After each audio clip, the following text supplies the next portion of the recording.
welcome to my channel. Jangan lupa subscribe ya. Setelah membeli perlengkapan bayi, Robby mengajak Nadia ke rumahnya. Apa mama gak apa-apa bertemu denganku, Rob? Gak apa-apa, kamu tenang aja. Mereka berdua turun, kemudian masuk rumah. Mama Robby sedang duduk santai di ruang keluarga. Ma, lihat siapa yang Robby bawa. Mama Robby mengalihkan pandangannya dari layar televisi ke arah sang putra. Wanita itu terkejut melihat wanita hamil yang sedang berdiri di samping putranya. Robby, kenapa kamu bawa wanita ini ke rumah? Tanya Mama Robby. Ia tidak suka dengan kehadiran bekas menantunya. Ma, lihat Ma, Nadia sedang hamil. Dia tidak mandul, Ma. Apa peduli Mama? Bukan urusan Mama dia mau hamil atau tidak. Tapi alasan kenapa Mama dulu ingin aku menceraikannya karena dia tidak kunjung hamil. Sekarang lihat Ma, dia hamil. Robby, dipelet apa sih kamu sama wanita ini ha? Masih banyak wanita lain yang lebih bermartabat. Kenapa harus bawa dia lagi ke rumah ini? Nadia menatap ibu Robby itu. Maksud Mama, aku wanita yang tidak bermartabat, Ma. Masih berani kamu panggil saya Mama? Maaf, maksud saya Tante. Jangan pikir saya tidak tahu apa yang sudah kamu perbuat. Saya juga tahu siapa ayah dari bayi yang kamu kandung. Tahu bagaimana kamu menyakiti istri pria itu yang tidak lain sahabat kamu sendiri. Maksud Tante? Kamu mau pura-pura bodoh? Kamu tidak melihat media sosial 6 bulan lalu? Video di saat istri saya itu mengungkap perselingkuhan kalian tersebar luas. Kejutan untuk Nadia. Sejauh ini ia tidak pernah mengetahui kalau kejadian malam itu ada yang merekamnya. Apalagi ia sudah tidak pernah lagi membuka sosial media karena terlalu sibuk dengan masalahnya. Ma, sudahlah, itu bukan urusan kita. Robby mencoba menenangkan sang mama. Kamu bilang bukan urusan kita. Mau dia ditaruh di mana muka kita saat orang-orang tahu kita memelihara pelakor di rumah kita, Robby?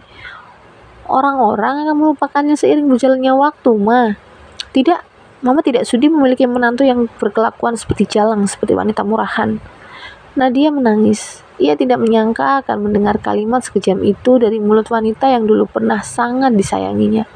Tante, asal Tante tahu, aku melakukannya karena aku ingin membuktikan pada dunia, terutama pada Tante, kalau aku tidak mandul.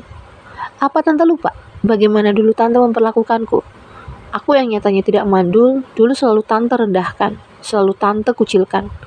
Seolah-olah aku memiliki penyakit mematikan yang tidak pantas didekati.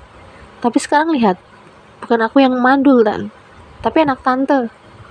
Satu tamparan mendarat di pipi Nadia hingga wanita itu merasakan panas yang teramat sangat. Nadia mengusap pipinya.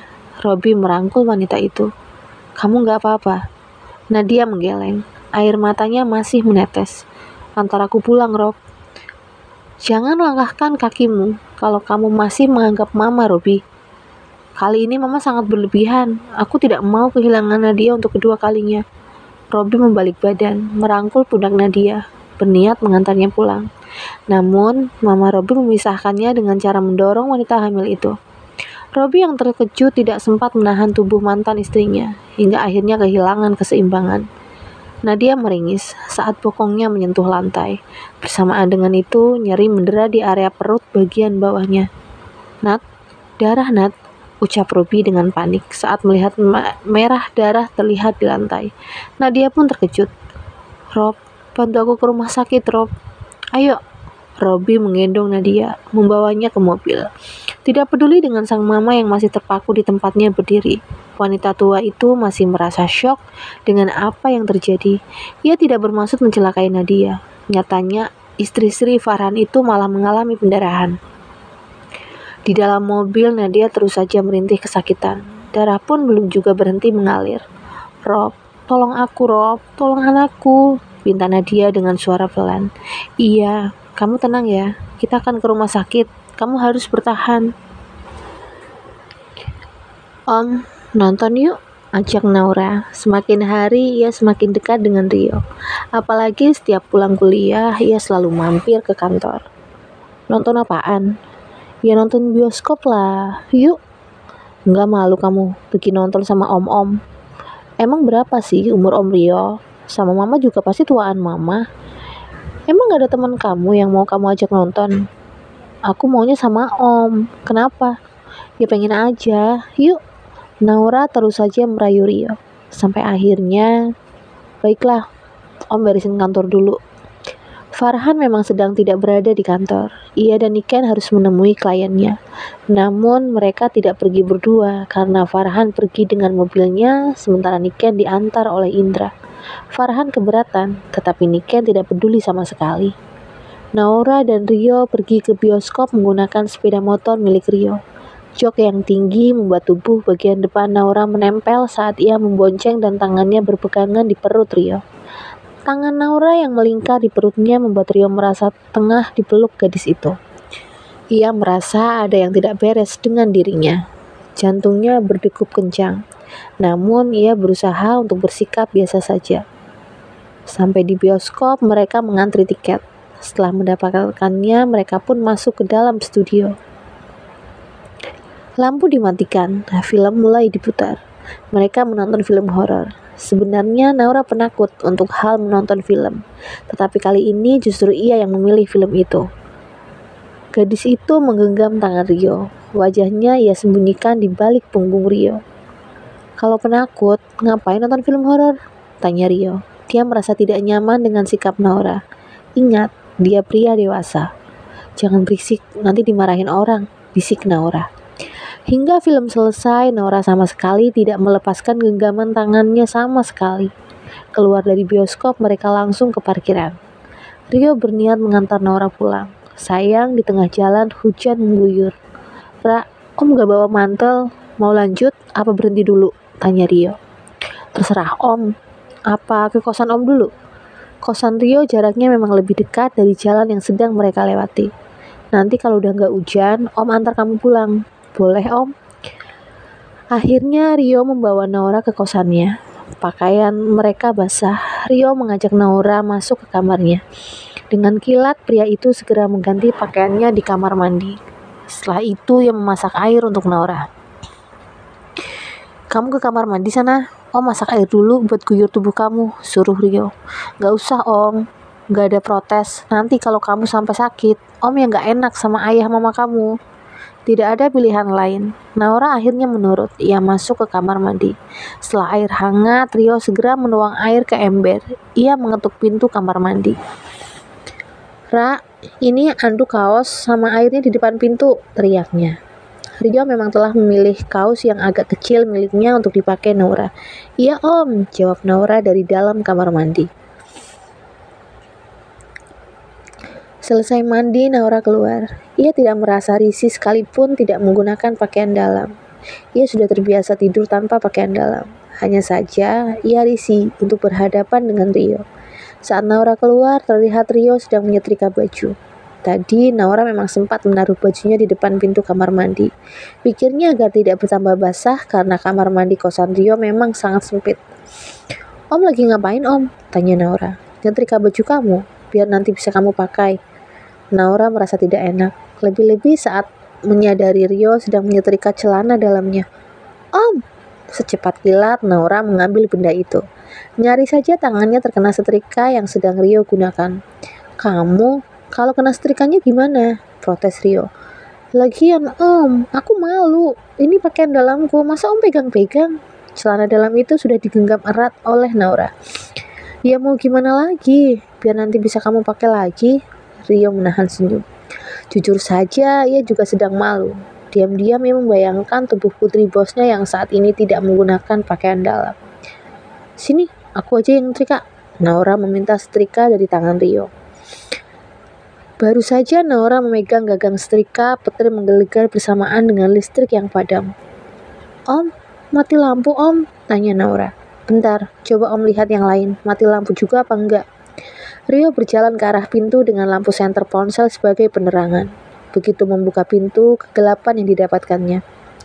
Iya, Ra, mati lampu. Ya, jam berapa ini Om? Nanti Mama nyariin. Rio melihat jam di ponselnya. Jam 6:30. Ya udah, telepon Mama aja dulu. Oke. Naura menghubungi Niken menggunakan ponselnya. Gadis itu mengatakan pada sang mama bahwa ia sedang berada di rumah temannya terjebak hujan dan mati lampu. Saat Nika menawarkan untuk menjemput, Naura menolak. Karena jalan raya menuju kosan Rio memang ada yang tergenang banjir. Udah, tanya Rio, saat melihat Naura sudah tidak lagi bicara. Udah, jawab Naura sambil meletakkan telepon genggamnya di meja. Nih, minum dulu biar anget. Rio memberikan secangkir susu hangat untuk putri bosnya. Setidaknya bisa memberikan rasa hangat. Naura menerimanya. Makasih om. Naura meminum cairan berwarna putih itu. Om? Iya? Om gak punya pacar? Kenapa? Nanti kalau pacar om marah tahu aku di sini gimana? Kalau om punya pacar, mana mau sih om buang-buang waktu om buat nemenin anak bau kencur kayak kamu? Ih, om enak aja. Aku udah dewasa ya, masa dikatain bau kencur? Jawab Naura tidak terima. Dewasa apanya? Baru juga 19 tahun. Ya, tapi kan udah bukan anak kecil lagi. Keduanya diam. Entah apa yang ada di pikiran masing-masing. Om, panggil Naura lagi. Makasih ya, buat om udah mau nemenin aku. Jujur, semenjak tahu ayah selingkuh, aku benar-benar merasa kehilangan sosok ayah. Tapi berkat Om Rio, aku jadi merasa menemukan sosok ayah dalam diri yang berbeda. Maksud kamu? Aku nyaman sama Om. Makanya aku selalu datang ke kantor buat ketemu Om. Seneng aja gitu kalau udah ketemu Om. Om. Naura memanggil Rio karena sepertinya pria itu sedang fokus pada ponselnya. Iya, kenapa? Om gak dengerin aku? Dengerin. Om ini salah satu orang cerdas, Ra. Jadi bisa memfokuskan dua kegiatan dalam satu waktu. Ye, narsis. Fakta lagi, Rio berkata sambil menampilkan senyum penuh keangkuhan. Om, apa? Naura meraih tangan Rio. Lalu ia tempelkan ke dadanya. Dada yang hanya berlapis kaos tanpa pakaian dalam. Rio tercengang. Om bisa ngerasain gak? Rasain apa? Detak jantungku. Rio pria dewasa yang normal, yang menjadi fokusnya bukan bagaimana detak jantung gadis di depannya, melainkan gundukan daging kenyal yang sedang disentuhnya, meskipun masih berlapis kain. Tangan Rio masih berada di depan dada Naura, saat gadis itu tiba-tiba mencium pipi pria yang berbeda usia 12 tahun darinya itu. Om, kalau om beneran belum punya pacar, kita pacaran yuk om. Rio tercengang lagi. Kenapa om? Kamu masih kecil, masih labil. Masa ngomongin pacaran sama om? Ingat, umur kita beda jauh. Umur bukan hal yang melarang orang untuk jatuh cinta, om. Dengerin om. Kamu hanya sedang merasa kehilangan ayah kamu, makanya kamu jadi baper sama om. Naura marah, ia berdiri. Di depan Rio, gadis itu membuka kaos yang dikenakannya. Hei, apa yang kamu lakukan, Ra? Bentak Rio sambil memungut kaos yang sudah teronggok di lantai. Wanita itu saja bisa mendapatkan ayah dengan tubuhnya. Apa aku salah kalau ingin mendapatkan Om Rio dengan tubuhku? Naura menangis. Rio paham, gadis yang dilihatnya sudah menerima keadaan, sudah bisa bersikap seperti dulu lagi, nyatanya masih menyimpan luka. Luka yang entah pada siapa bisa ia ungkapkan. Yang Rio tahu, Naura sangat menyayangi mamanya, sehingga tidak pernah memperlihatkan kesedihannya semenjak orang tuanya berpisah. Pria itu membawa gadis berusia 19 tahun itu ke dalam pelukan. Jangan pernah korbankan tubuh kamu, hanya demi untuk mendapatkan perhatian dari laki-laki, Ra. Tubuh kamu sangat berharga. Naura memeluk Rio dengan erat. Ia tumpahkan semua tangis yang selama ini selalu disembunyikannya dari sang mama. Om, jangan tinggalin aku, Om. Rio tersenyum. Kapan Om ninggalin kamu? 6 bulan ini Om juga selalu ada buat kamu kan? Setelah ini Om harus selalu siap kapanpun aku butuh Om. Butuh apa? Butuh teman ngobrol, teman makan, teman nonton, teman segalanya. Oke, tapi BTW, kamu pakai baju lagi ya? Om gak nyaman kayak gini. Om pria normal, Ra. Naura tersenyum. Kalau Om mau, Naura mau kok melakukan itu. Hush, jangan ngaco kamu. Kan kalau Naura hamil, terus nanti kita jadi disuruh nikah.